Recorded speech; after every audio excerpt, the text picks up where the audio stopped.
Hey everybody, it's Jonathan, face man, front man, man about town for the world famous Kissimmee Muscle 24-hour gym. And it's been a while since we did any weight room archaeology. And I know I've heard from a lot of you guys that you love the history.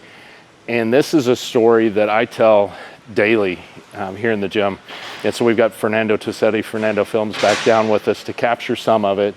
And it's just an interesting look at what's happened in the bodybuilding equipment manufacturer industry. The strength training space that we're also familiar with. And we know the equipment that we have these days. We know the old school equipment, but how did we get to where we are? And that's the story that we want to capture and tell today. And so I think it's probably good to start in the beginning. And everything kind of started once you got to barbells and dumbbells and cables. The first major evolution in the equipment industry manufacturers was Nautilus. We all know Nautilus. We've all trained on Nautilus at some point in our lives. And if you've spent any time studying Arthur Jones, you know just how influential he was in the space. Also how eclectic and interesting an individual he was. I think if Arthur was alive today, he would be here in the world famous Kissimmee Muscle Gym with us, because I think he'd find a real home here. And so this piece that we have is a bicep tricep chain driven piece, that plate loaded chain driven piece that we found last year in a guy's friend's grandmother's barn in Alabama. And so we drove out. The guy told us, don't go out there on your own, wait till I get there, because they might not know who you are and they might shoot at you. And so we ended up out of this place, and there's just a ton of Nautilus in this barn of this guy's friend's grandmother's trailer. And so we found this piece and brought it back here, and it's a really cool piece. And I actually just recently found a picture of Sergio Oliva Sr. as a young man training on this same piece of equipment in the early 1970s. And so we started with barbells, and Arthur Jones took us to the really to the equipment, the bodybuilding machine, if you will. Different machines for different body parts. Prior to that, you had barbells. You had just kind of fixed planes of motion. You had some cables that you could do some other things with. But he really did some major advancements. The Nautilus-shaped cam was a big part of it, which changes the strength curve to better align to your own natural strength curves. So it's not just a linear curve. It's heavier where you need it to be heavier and lighter where you need it to be lighter. And so this is kind of the starting point. And from Nautilus, there were a number of great manufacturers. This was the 60s and 70s on into the 80s. A number of other great manufacturers came onto the scene in the 80s, and that was really the golden era of old school bodybuilding equipment. And that's what we have done traditionally here in America's Destination Gym. And this is companies like Cybex, and it's Body Masters, it's Icarian, it's Flex Fitness. And all of those companies were staffed with or started by guys that trained with weights. They were engineers and welders. They built some equipment to see if they could hit their body parts better. And if it didn't work right, they'd tweak it and build some more other equipment. And in fact, Bodymaster was notorious for this, in that they'd have a hack squat or a T-bar or whatever the piece of equipment was that had 9 or 10 different variations of it, subtle differences and changes as they worked to get it right. And I know that because when we order pads for these, replacement pads, a lot of times they'll say, take off the pad, measure it, tell me where the holes are, because Bodymaster made so many pieces of equipment, I have no way of knowing which actual piece you have. And so there was a lot of iterative process, and they made really great and effective bodybuilding equipment. And that's what you see in a lot of these old school gyms today. Some of them have been around for 30, 40 years. Some of them are new old school gyms that have gone back and bought this equipment because it's just more effective. And so these are the first pieces, the plate loaded chain driven. Here behind us, we've got the bicep and tricep pieces from Nautilus that were the next iteration. They're the weight stack pieces. And I was just telling Fernando as we set this up that 5 or 10 years ago, you could go to a university or a high school and they would pay you to haul off these old Nautilus pieces of equipment. They didn't, they wanted to get something new. And so they are heavy, well-built pieces of equipment. So they would have people actually come and pay them to haul them off. Shortly after that, they were a couple $100 a piece. They knew there was some value in them. Now these kinds of pieces of equipment are thousands of dollars if you can find them. And in fact, we'll go up to another piece up here in the front, the Nautilus pullover, which is one of the first pieces that Arthur Jones created. That piece, I think, because of Dorian Yates's popularity in using the pullover, has really increased the value, and the scarcity has increased the value as well. This is the smallest pullover that they made. It's technically called the women's pullover, but it fits me really well. I'm just almost too big for it, but not quite. This piece will sell upwards around $5,000, $6,000, $7,000 if you can find one. And again, these are pieces that they were hauling off just a couple of years ago. And so it's appropriate we start with Nautilus. We said that, you know, we recognize there are limitations to barbell exercises. You can't get to some angles. And so Arthur Jones said, let's create machines that get to those angles, that actually can stimulate muscle in the planes of motion that we use them. And so it's the most significant advance in bodybuilding was Arthur Jones. I don't think anyone will argue that point.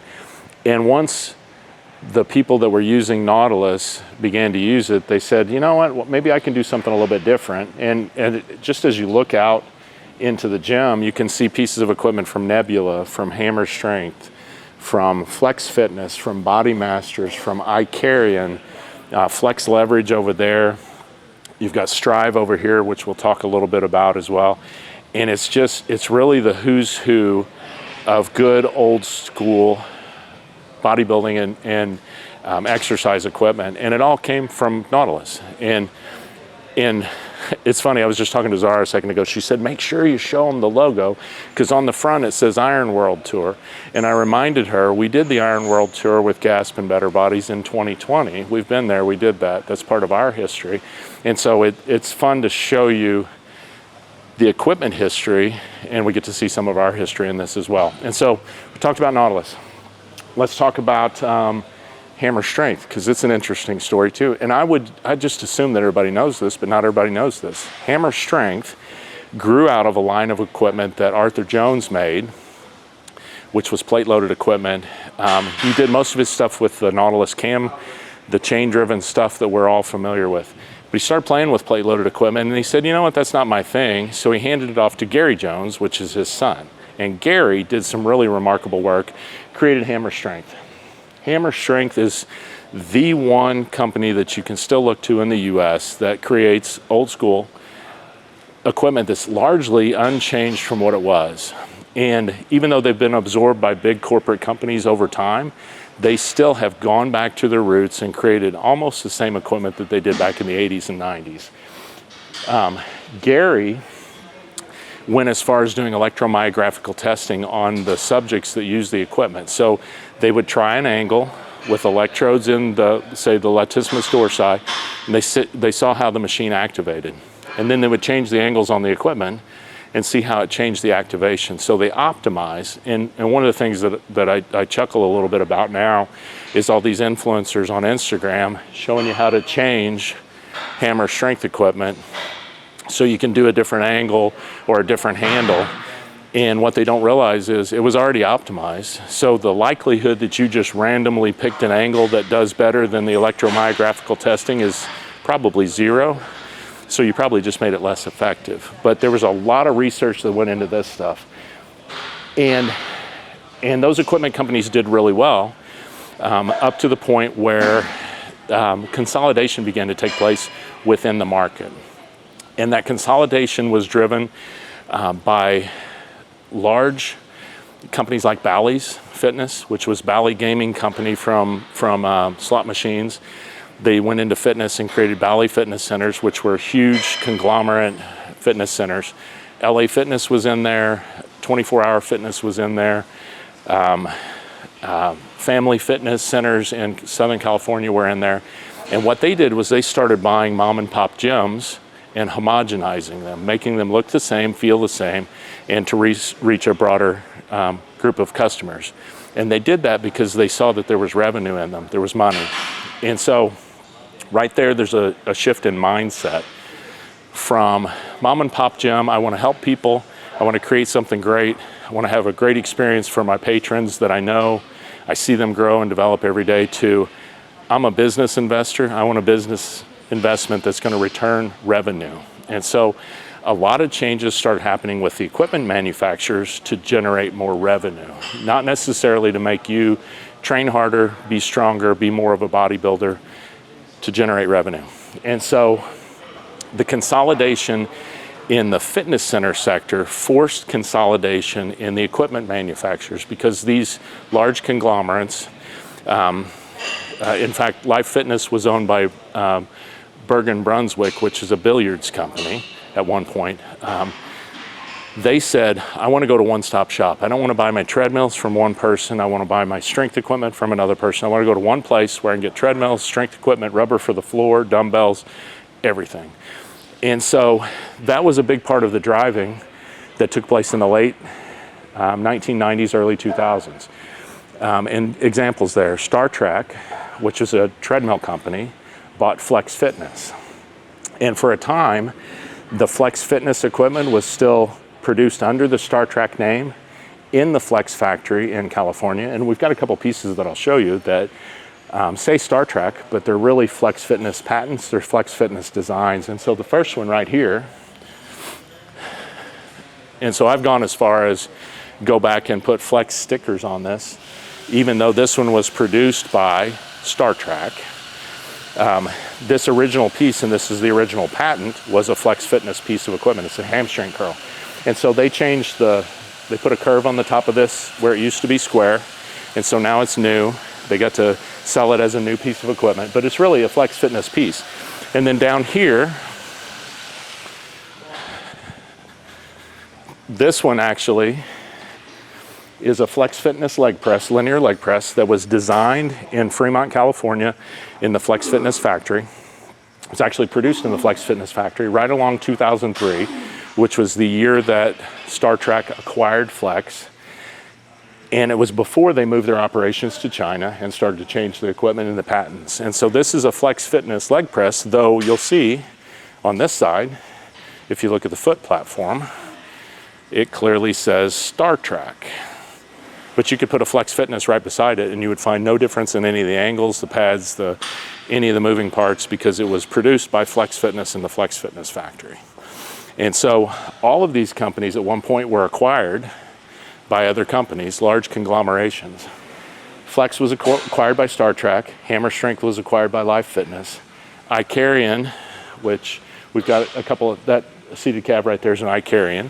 Precor bought Icarian. And so this leg press is an Icarian, though you can see it has a Precor sticker on it. And so they maintained an Icarian line from Precor for a number of years. And unfortunately, a lot of this equipment now, they've buried those patents so far in the history and so deep within these companies. They're huge, huge multi-million-dollar companies at this point, that you can't even get this same equipment from them. And so they were absorbed, they started tweaking the equipment. And the thing that drove that most was marketing and focus groups. And one principle within there, and Club Industry did this, one of the big publications for the fitness industry, all the gym equipment consultants did this to a certain extent. And what the marketers said is, you guys in the gyms are missing the boat. Only 20% of Americans exercise to a consistent level to where they get a physiological benefit from it. And you guys are focused on that 20% that exercise. You're missing the boat because 80% don't. And so you need to find out why they don't exercise and market to those people. And what they came up with is most people don't want to be hardcore. They want comfort and they want entertainment. And so all these equipment manufacturers now, they're treadmill companies, they're big conglomerates. They followed what the marketing people said, and they said, let's go after this segment of untapped revenue and let's make our equipment more friendly, more accessible, less hardcore, and as such, less effective. Let's make it entertaining and comfortable. And so one example, this leg extension right here, this is a company called Strive. Now they were a little bit later to the market, but they had some really great innovations. And Strive did this where they had 3 different plate horns, so you could overload the beginning, the middle, or the end of the movement. And so it's a great piece and it's a great concept, and that's patented. Years later, a company called Prime bought those patents from Strive. And so they still make this extension today under the Prime brand. It's the Strive patents from the 80s and 90s. 10 times out of 10, if I had the choice of buying a Strive or a Prime leg extension, I would buy the Strive, and I'll tell you why. 2 of the things they changed as a result of just economics and focus groups in marketing. Number 1, they changed the thickness of the steel. So if you had to move this one, it's very heavy. If you moved the Prime one, it's pretty light. And you can tell difference just in moving the steel. But what you tell when you're using it is there's more flex in the newer pieces than there was in the older pieces. So you get a more true movement out of this.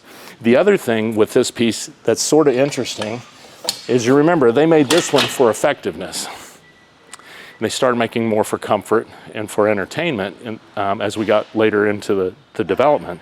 And so this piece was changed when Prime took it over. This one's a little bit hard to get into. It's a little bit hard to adjust it. And then when you're in it, you're in this really launch position like you're in a rocket. But what that does is it puts an extreme focus and tension on the rectus femoris, part of your quadriceps.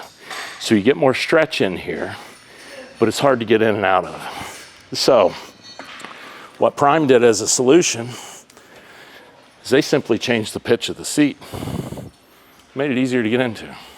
But they also made it less effective for the quads.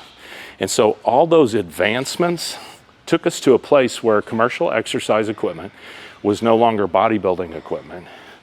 It was commercial fitness equipment. And so the manufacturers, even though they were gobbled up and they kept the brands inside these umbrellas of these companies, they made them less effective. And then you've got spin-off companies that came in. They wanted to make pretty equipment that when you come in and tour the gym, it looks nice, it's easy to use. But, you know, honestly, if we're really honest about this, if we want the most effective piece, sometimes there's a learning curve. Sometimes it needs to be hard when you start so you can learn how to use it properly and benefit from it the most. And so I have people all the time that say, I'm older now and I don't get the same effect. Well, maybe it's not your age. Maybe it's not your hormones, maybe it's not your diet, maybe it's not the stress in your job. Maybe it's you go to a fitness center that's a commercial fitness center and you work on equipment that wasn't designed for results. You work on equipment that was designed for comfort and for entertainment. And maybe if you switched and came to an old school gym and used the old school equipment, you'd find the old school results that you're missing. And so that's part of it. There's just better made equipment. And that's why here in this gym, what you see around everywhere, aside from a few pieces, is old school equipment from the 80s and 90s that we've reconditioned, rehabbed, and put it back into its best working order because those were designed for results. And so when we set up the world famous Kissimmee Muscle 24-hour gym, I knew which equipment I wanted to buy because I had those catalogs in the early 90s. I sat as a college student going through the catalogs of the gym I wanted to buy. And so I had that frame of reference. And then when I was in pharmaceuticals, I spent 20 years traveling the country. And so the first thing I'd do when I'd get to a town is I'd go look for the gym. The second thing I'd look for the grocery store, and then I'd go find my hotel. And so if I found a great gym, my trip was a good trip, whether it was business or pleasure. If the gym was in line, my trip was a good trip. That's why we do so much travel business here, because I just have a deep empathy for travelers. So I knew which equipment I wanted, but in the last 10 years, I've become a student of this equipment. So until you put pieces of equipment next to each other from different manufacturers, you don't really understand the nuances and differences between them. And I'll give you one example there. This Bodymaster leg press I had at the 2020 Mr. Olympia, 2021 Mr. Olympia. And Dorian Hamilton from Pure Muscle and Fitness's black one. I had this. Dorian Hamilton came in. He said, if you find another one of those, buy it. I'll send you money and ship it up to me. And I said, okay. And so Zara and I went out to the swamp in Western Florida and fought snakes an ex-husband, and giant mosquitoes to bring back this Bodymaster leg press, which it was in bad shape. We cleaned it up, put new pads on it, and I promptly messaged Dorian and I said, hey, I got your leg press. And so he said, great, I'll set up shipping and we'll get it sent up. It was sitting in the back room, and I thought, since it's gonna be here for a couple weeks, why don't we put it on the floor and we can at least use it until he sends for it. And so I put it out here, and then I got on it and used it.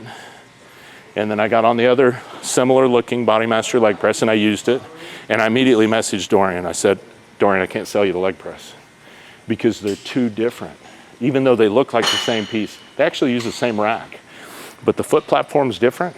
The seat angle is different. The place where the seat intersects with the platform is different. And so it's a completely different movement. This one's more quad dominant.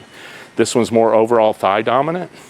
And so I told him I can't sell you the piece of equipment because they're different. And until you get them all in the room, this Icarian leg press, when I was in my 20s and competing nationally, this is the leg press we had at the Gold's Gym in Springfield, Missouri. I went to Gold's in Venice and I trained on the Flex Fitness leg press. And I was convinced, coming back from Venice, that if I had a Flex Fitness leg press, my legs would be gigantic and separated. I'd have Tom Platz's legs in a mere matter of weeks. But all I had was the Icarian. So I made do with it. So the Icarian was like number 9 on my list to buy. The Flex was number 1. It took me, I had to buy the Cybex first, then I got the Flex second, and I loved it. And I was gonna substitute out the Cybex as soon as I got the Flex, because space is a premium. And then I thought, it'd be better to have both because they're very different. So having them side by side, they're very different leg presses. When I got the Flex piece, got the Bodymasters next, and then the Icarian came up for sale. I found one, a good price. I bought that piece of equipment. And honestly, when I got it, I thought, wait a minute, this is my new favorite leg press. I like this better than the Flex leg press. But I only knew that because I had them side by side and I could tell the differences in the angles. I could tell where they hit different in the quads. And so that's an important piece. Variety is a big important piece of this. And at that time, this is 5 years ago or so, a lot of this equipment, you could find it. It would take you several months to find it. I looked for equipment every day. And some of the pieces were in the $3,000, $4,000 price range, which is comparable to a new piece of hammer strength or some of the other manufacturers that are making equipment. But over time, collectors entered the market. More of these old school gyms came into the market and started buying up this equipment to where a lot of these pieces, and I'll show you 2 pieces in particular. This one directly behind you, Fernando, the Flex Ham Tractor. The 2021 Olympia, I had a group of gym owners standing here with me. I had just bought the Flex Ham Tractor. It's considered widely to be the best seated hamstring curl that was ever created. And it feels different. We've got a Bodymaster seated hamstring curl right next to it that I would say just feels different. But universally, almost everyone will say Ham Tractor's the best one. So I'm talking to a group of gym owners at the Olympia here in the gym. They said, where'd you get a Ham Tractor? And I said, I bought it from here or there. I said, I'll sell it to you for $7,800. And then I thought, no, you won't, because you can't buy another one. And so the price of these has gone for $3,000 or $4,000 to $8,000, $9,000, $10,000 in some instances. Another example, the red one here, the Flex Leverage pull down. This one right here. This one I looked for 6.5 years. There were 2 gyms that I trained in that had one. Bev's Powerhouse Gym in Syosset, New York, and World Gym in Pacific Beach, California, San Diego, which is now the gym in San Diego. Both had this piece of equipment, and so I looked for it every day for 6.5 years. I found one. I was winning bidder on the auction. The guy refused to sell it to me because he didn't know me. And so I missed that one. The second one that was for sale in 6.5 years was at a gym that this guy has literally every piece of equipment ever made. He thought he had priced it so high that no one would buy it, and I said, I'll take it. And so these have gone through the roof in price. And sometimes I sit here and I think, what if somebody breaks one? What if they break a bearing? I can't get a replacement for it. And so that's a challenge in this market. If somebody breaks one of the old school pieces of equipment, you simply can't fix it unless you create something to fix it. And you can't replace it easily.